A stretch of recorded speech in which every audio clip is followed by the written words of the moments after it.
NanoHub U, online instruction. Hey everyone, welcome to Unit 4.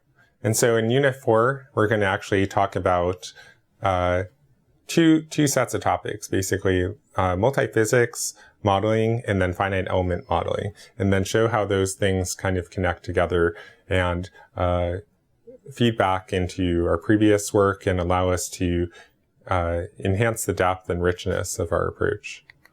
So we're going to actually start with the multiphysics modeling part by looking at lasers.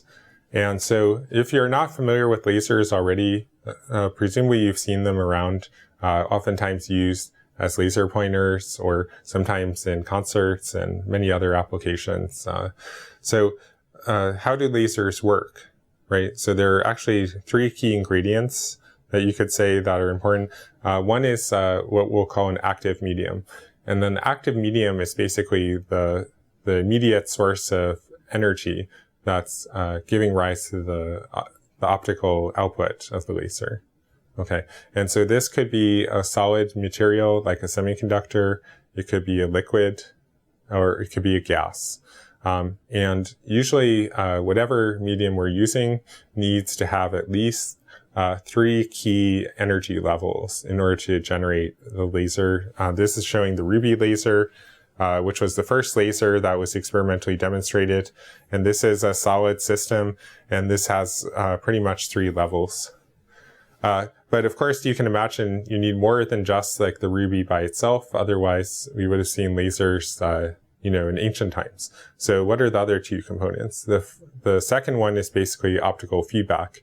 So what you have to do is have the ability for when light is generated for it to actually go back and forth and then to build up in a stable way, but still have a path for light to escape. So you have to have reflectors that are pretty efficient, but still allow some light to emerge. And then this is kind of showing schematically what that means. So you basically have a mirror that is mostly but not fully silvered. And so just a little bit can escape at each reflection. In this case, it's about 5%. Can escape 95% sent back in.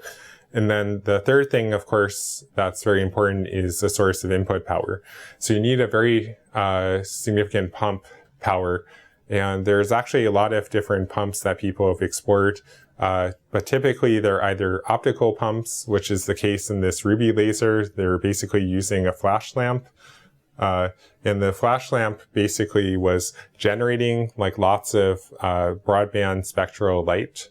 And then it was flashing the Ruby laser, exciting the medium, and then it was allowing for the spontaneous emission to be converted into stimulated emission and then go back and forth until it can escape as a coherent laser beam.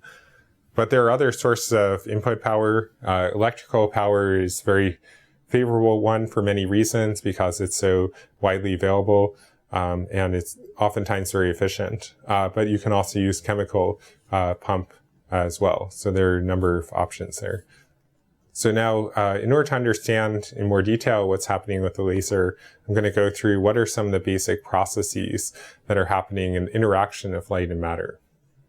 And so the first one is absorption.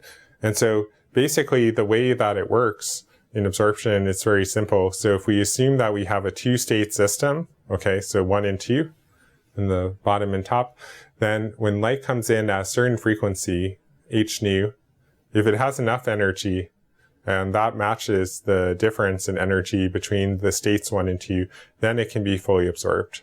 Okay, and so then that annihilates the photon and raises the atom's energy. So you haven't actually violated conservation of energy or the first law of thermodynamics. Instead, you've just transformed the energy from a flying photon to a static atom. Okay, and so the photon is inducing this process. And the probability of this process is actually quantified using this term, where sigma is basically a cross-section, which is basically, an area that kind of represents the effective area that the photon sees as it passes by the atom, an individual atom. And then there's a flux, which is c over v, which is basically the speed of light divided by the volume. right? Because of course, the faster the photon moves, of course, the more chances it has to be absorbed. And then times n, which would be like the density of photons in the mode, right? So that tells you, some constant of proportionality, right?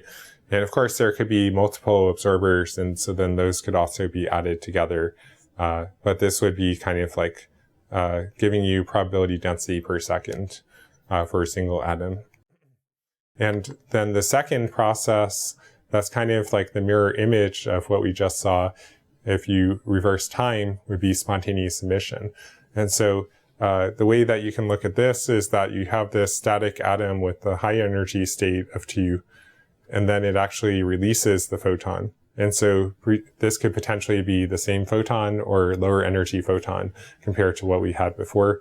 And then this process is happening spontaneously, so that means we don't know in advance exactly when it will happen, but it just happens naturally, and it depends again on the cross-section in the mode. So you can see that's actually very similar to the expression that we had in the last slide, except now we don't have this factor of n for number of photons, because this is independent of the number of photons.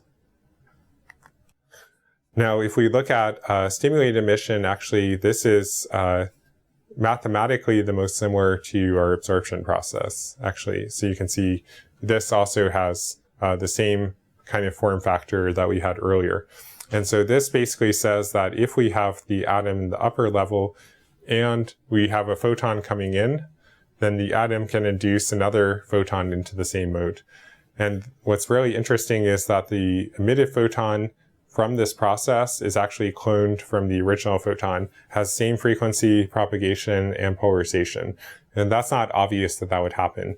And it's much different from the spontaneous emission, which could be any propagation direction or polarization, and maybe slightly different frequency at least. So, but having this ability to clone photons means that if we can basically make stimulated emission the dominant process in our system, then we can clone a single photon many, many times until we have a very intense laser beam. And so that's what underpins the operation of lasers, essentially. And just to give you a rough idea of how do we kind of track all these different processes.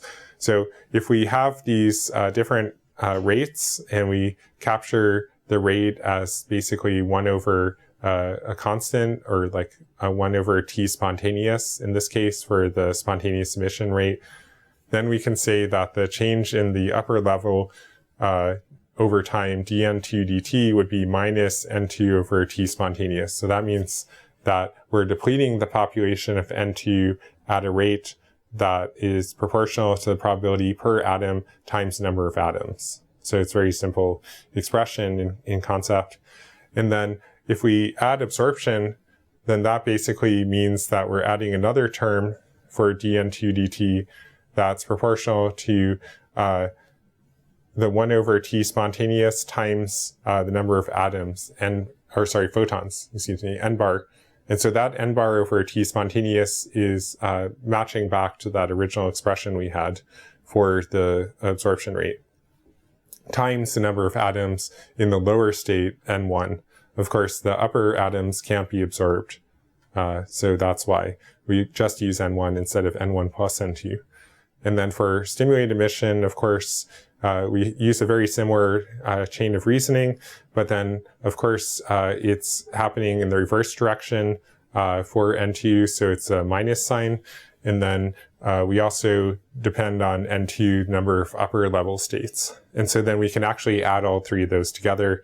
So then we get the rate of change of N2 with respect to time is equal to the spontaneous emission term, then plus the absorption term, and then minus the stimulated emission term. So at steady state, all three of these processes have to be in balance, so dn2 dt would be equal to 0. In the next lecture, we'll explore how to actually apply this to a laser system.